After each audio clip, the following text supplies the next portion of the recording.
Beginning, the joke that echoed across stars. Captain Rylan Doss never thought words could change the course of galactic diplomacy, let alone his own life. He was Earthborn, raised among the steel corridors of orbiting habitats, and a soldier who had seen too many battles between humans and the alien coalition known as the Seraph Dominion. After years of Cold War tension, treaties had been signed, blood washed away by uneasy peace. And Rylan, decorated for valor, found himself stationed on Seraph Prime, a humid, violet-skied world where crystalline towers pierced the heavens and gravity felt just slightly off. He wasn't there to fight anymore. He was there as part of a human liaison unit, ensuring Earth and Seraph cooperation flowed smoothly. To most soldiers, it was a boring assignment. To Rylan, it was a welcome rest.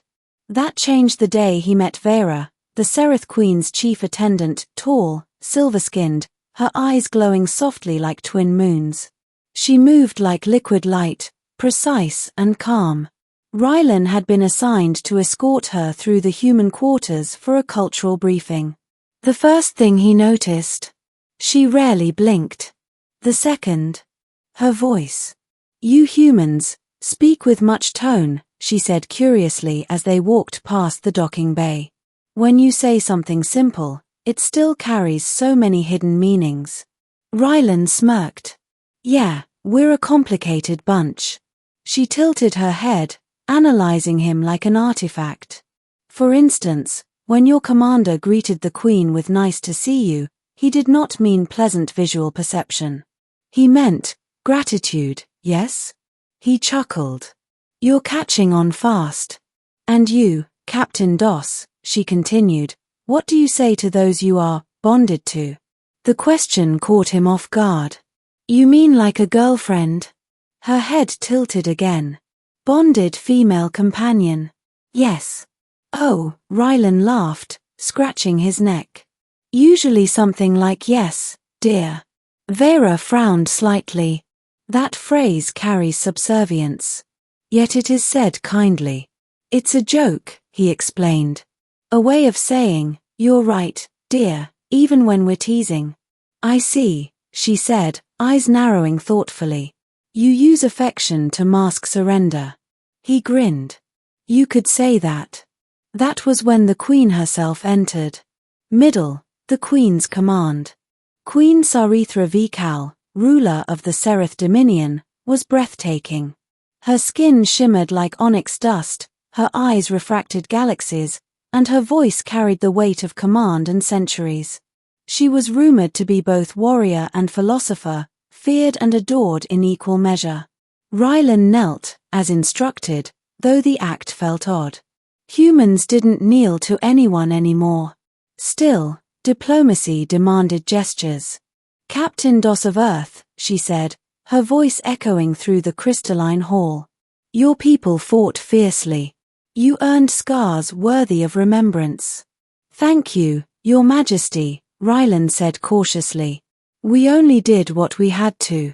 "Bravery and humility," she observed. "Curious balance." For the next hour, he stood at her side while interpreters, advisors, and delegates filled the throne room with endless discussion about trade, technology, and peacekeeping forces. Rylan's mind wandered not from disrespect, but from fatigue. He watched the Queen speak, commanding the room effortlessly, her words soft yet absolute. There was something magnetic about her, something beyond species or politics. When the audience ended, Sarithra dismissed her court but asked one thing. "Stay, Captain." He froze. "Me, Your Majesty?" "Yes," she said, rising from her throne, descending slowly until she stood before him. "I wish to understand human humor." He blinked. "My humor? Vera tells me you explained the phrase yes, dear. I find it fascinating." Rylan felt his throat tighten. "Ah, that. It's just something we say between couples. A harmless thing." Her golden eyes gleamed.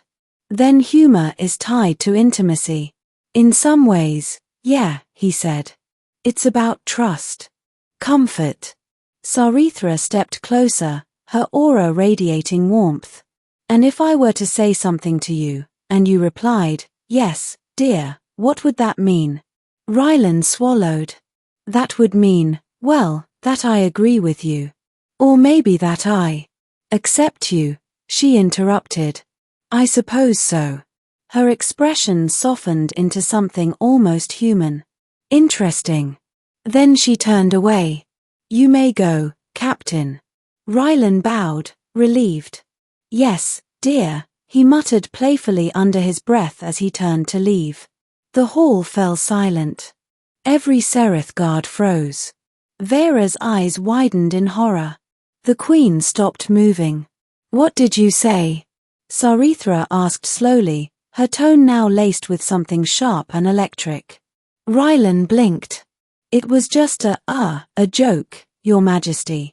But the Queen was staring at him as if he had spoken an ancient vow. Vera dropped to her knees.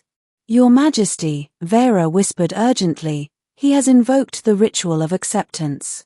The what? Ryland asked. Sarithra's gaze softened again, though her tone was firm. Captain Doss, by uttering those words, you have declared yourself bound. Ryland's stomach dropped. Bound how? To me, she said simply. The consequence of words. Within hours, rumors spread through the Seraph Palace like wildfire. A human had spoken the bonding words to the Queen, an act considered sacred, equivalent to a vow of eternal partnership. It was not something easily undone. Ryland tried to explain it was a misunderstanding, but every Seraph he spoke to bowed their heads and congratulated him. Some offered gifts. Others whispered about omens and destiny. You don't understand, he told Vera later, pacing his quarters. On Earth, it's just a joke. Not here, she said quietly. To the Seraph, to speak submission with affection is to yield your essence. Only a chosen mate would dare. This is insane. She looked at him sympathetically. And yet, the Queen has accepted. What? She accepted your words, Vera said, lowering her voice. In front of her court. She has not denied it, which means, by Seraph law, you are now her chosen consort. Ryland froze. You mean I'm married? In your terms, yes. He dropped onto the bed, burying his face in his hands. This has to be some kind of cosmic prank. But it wasn't. The next morning, the palace guards escorted him to the Queen's private chambers, not as a prisoner, but as an honored guest. The room was vast, filled with living light, walls pulsating with bioluminescent hues. Sarithra stood near the window, her silhouette framed against the swirling twin suns. You look troubled, Captain, she said softly. I didn't mean to offend, he stammered. Where I come from, it was just humor. No vow, no intent. I know, she said, turning to face him. But intent does not erase meaning. He met her gaze. So, what happens now? She smiled faintly. Perhaps nothing. Or perhaps everything. He frowned. That's vague. The universe often is, she replied. But know this, you are under my protection now. And in time, perhaps, my trust. Ryland sighed. I guess there are worse fates. Sarithra's eyes twinkled. Indeed, dear. He couldn't help it, he laughed. She smiled back. And somehow, that was the beginning. Bond of two worlds. Days turned into weeks. Ryland found himself increasingly drawn into the Queen's orbit, not romantically at first, but intellectually. Sarithra sought to understand humanity, its humor, its contradictions, its relentless hope. In turn, she revealed the hidden scars of the Seraph, a species built on conquest that had learned too late the cost of their own pride.